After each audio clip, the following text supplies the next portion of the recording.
ঠাকুর, মা, স্বামীজির শ্রীচরণে ভক্তিপূর্ণ প্রণাম জানিয়ে আজকের নিবেদন শ্রী শ্রী মায়ের স্মৃতি। স্বামী অভয়ানন্দ। দীক্ষার পরেও আমি বেলুড় মঠেই আছি। গঙ্গার এপারে আছি আমরা, ওপারে শ্রী শ্রী মা আর তার লীলাসঙ্গী ও সঙ্গিনীরা। এখনকার মতো তখন ইচ্ছে মতো মঠ থেকে বেরিয়ে কোথাও যাতায়াত করা যেত না। তাছাড়া মঠের গাড়িও ছিল না। কাজেই ইচ্ছা হলেই শ্রী শ্রী মাকে যে দর্শন করব সেটি তখন সম্ভব ছিল না। তবে যখন বাবুরাম মহারাজ আমাকে কোনো কাজের জন্য কলকাতায় পাঠাতেন, তখনই বলে দিতেন মায়ের বাড়িতে প্রসাদ পাবে আর ওখানে গিয়ে শ্রী শ্রী মাকে প্রণাম করবে। মা ঠাকুরনকে প্রণাম করা ছিল আমার একটি সমস্যা। সর্বদা তাকে মহিলারা ঘিরে থাকতেন। তাই প্রথমে দর্শনের কথা পূজনীয় শরৎ মহারাজকে বলতে হতো। তিনি রাসবিহারী মহারাজকে বলে দিতেন। রাসবিহারী মহারাজ ভক্তদের মায়ের কাছে নিয়ে যেতেন। এই ছিল নিয়ম। শ্রী শ্রী মা ও মহিলা ভক্তদের অসুবিধা হবে ভেবে দর্শনের কথা বলতে আমার একটু অস্বস্তি হতো। যাই হোক, বাবুরাম মহারাজের নির্দেশ অনুসারে শরৎ মহারাজের কাছে গিয়ে দর্শনের ইচ্ছা ব্যক্ত করতাম এবং ক্রমে ব্যবস্থা হয়ে যেত। শ্রী শ্রী মায়ের ঘরে গিয়ে দেখতাম তার মুখ লম্বা ঘোমটায় ঢাকা। মঠ থেকে এসেছি শুনে মাথায় কাপড় একটু সরিয়ে জিজ্ঞাসা করতেন, বাবা, মঠের খবর কি? বাবুরাম কেমন আছে? তারক কেমন আছে?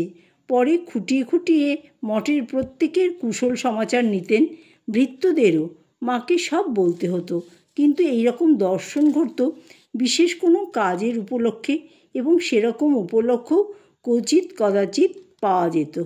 শ্রী শ্রী মায়ের ঘনিষ্ঠ সান্নিধ্যে আসার অথবা সেখানে তার পরিমণ্ডলে দিন যাপনের সুযোগ আমার কখনো হয়নি। শ্রী শ্রী মাকে একবার দুর্গাপূজার সময় বেলুড়ে মঠে দেখেছি। সেবার পূজার সময় পূজনীয় রাখাল মহারাজ মঠে ছিলেন না।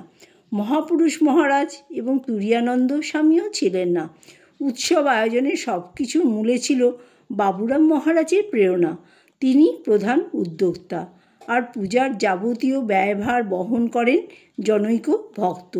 তখন কলকাতা থেকে নৌকায় প্রতিমা আনা হতো। পূজা হতো শ্রীরামকৃষ্ণের পুরনো মন্দির আর মঠ বাড়ির মাঝের জায়গায়। ওই জায়গাটা বাঁশ দিয়ে ঘিরে উপরে ত্রিপল দিয়ে ঢেকে দেওয়া হতো। সেবারও সেইখানেই পূজা হলো। যতদূর মনে পড়ছে, ত্রন্তধারক হয়েছিলেন পূজনীয় শশী মহারাজের বাবা ঈশ্বরচন্দ্র চক্রবর্তী। মহা সমারোহে এবং মহানন্দে পূজা অনুষ্ঠিত হলো। একদিন সমাগত সব ভক্তদের প্রসাদ পাওয়ার ব্যবস্থা হয়েছিল। অবশ্য এখনকার তুলনায় তখন ভক্তের সংখ্যা অনেক কম ছিল। বাবুরাম মহারাজ আর একদিন বেলুড় মঠের নিকটবর্তী অঞ্চলের যেসব জেলে গঙ্গায় মাছ ধরত তাদের সকলকে খাওয়ানোর ব্যবস্থা করেছিলেন। এই জেলেদের নৌকা মঠের ঘাটের কাছেই থাকতো, আর এরা প্রতিদিন মঠে কিছু মাছ দিয়ে যেত দাম না নিয়ে। ওদের সেদিন তিনি আনন্দ করে ভরপেট প্রসাদ খাওয়ালেন।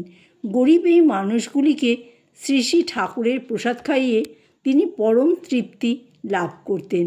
মানুষকে, বিশেষত গরিব মানুষকে ঠাকুরের প্রসাদ খাইয়ে আনন্দ লাভ, এটি বাবুরাম মহারাজের অনন্য চরিত্রের একটি লক্ষণীয় দিক।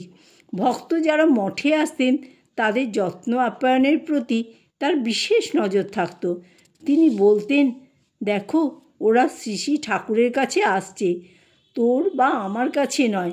তুই নিশ্চয়ই ঠাকুরকে ভালোবাসিস তো? তাহলে ঠাকুরের কাছে যারা আসছে তাদেরও সেই নজরে দেখবি, প্রিয়জনের মতো দেখবি ভক্তি শ্রদ্ধার সঙ্গে সতর্ক দৃষ্টি রাখবি, যাতে ওদের আদর আপ্যায়নের কোনো ত্রুটি না হয়ে যায়। মনে হয় এসব তিনি বলতেন যাতে ওদের সম্পর্কে আমাদের মনে কোনো রকম উপেক্ষার বা বিরক্তির ভাব না আসে। তার সেই মহৎ, উদার, আশ্চর্য প্রেম অনুভূতি আমি লক্ষ্য করতাম। মানুষের প্রতি প্রেম, প্রত্যেকের প্রতি প্রেম। বাবুরাম মহারাজের ঐকান্তিক প্রেরণায় যেমন শ্রী শ্রী মায়ের কাছে আমার দীক্ষা লাভ হয়েছিল, তেমনই তার বিশেষ আগ্রহে জয়রামবাটিতে গিয়ে মায়ের দর্শন লাভ এবং তার সান্নিধ্য লাভেরও সুযোগ হয়েছিল একবার। এই সুযোগটি ঘটে মায়াবতীতে 3-4 বছর থাকার পর কিছুদিনের জন্যে যখন বেলুড় মঠে ফিরে আসি। সেই সময় মেদিনীপুরে বন্যার সময় সেখানে কয়েক মাস রিলিফের কাজ করবার পর আমাকে মায়াবতী আশ্রমে কর্মী হিসাবে পাঠানো হয়। বাবুরাম মহারাজের ইচ্ছা ছিল না আমি মায়াবতী চলে যাই। তিনি আমাকে আপত্তি জানাতেও বলেছিলেন, কিন্তু আপত্তি আমি করিনি। কর্তৃপক্ষ স্বয়ং স্বামী ব্রহ্মানন্দ এবং স্বামী শারদানন্দ যে ব্যবস্থা করেছেন তা আমি বিনা বাক্যে মেনে নেব না কেন? বুঝতে পেরেছিলাম আমি মায়াবতী চলে যাওয়ায় বাবুরাম মহারাজ মনে মনে ক্ষুব্ধ হয়েছিলেন। এর মূলে অবশ্যই ছিল আমার প্রতি তার অহেতুক স্নেহ ভালোবাসা। যাই হোক, 3-4 বছর পরে মায়াবতী থেকে কয়েকদিনের জন্য যখন বেলুড় মঠে এসেছি, সেই সময় বাবুরাম মহারাজ একদিন সকালে আমাকে বললেন, তুই তো এখন এদিক ছাড়া হয়ে গেছিস। হ্যাঁ রে, এখানে এলি, মায়ের দর্শন হয়েছে? কখনো মায়ের বাড়ি জয়রামবাটি গেছিস? আমি বললাম, না মহারাজ, এবার দর্শন তো হয়নি। জয়রামবাটি কখনো যায়নি।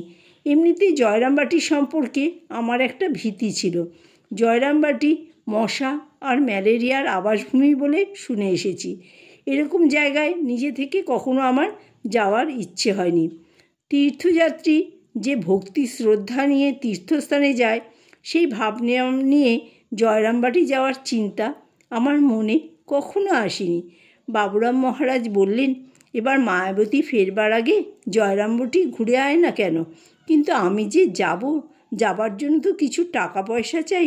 মায়াবতী ফিরে যাওয়ার যতটুকু ভাড়া ততটুকুই আমার কাছে ছিল, তার অতিরিক্ত 1 পয়সাও ছিল না। তাহলে কি করে জয়রামবাটি যাব?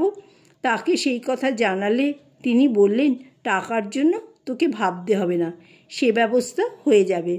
তারপর সন্ধ্যাবেলায় আমাকে ডেকে বললেন, কাল সকালেই রওনা হয়ে যা।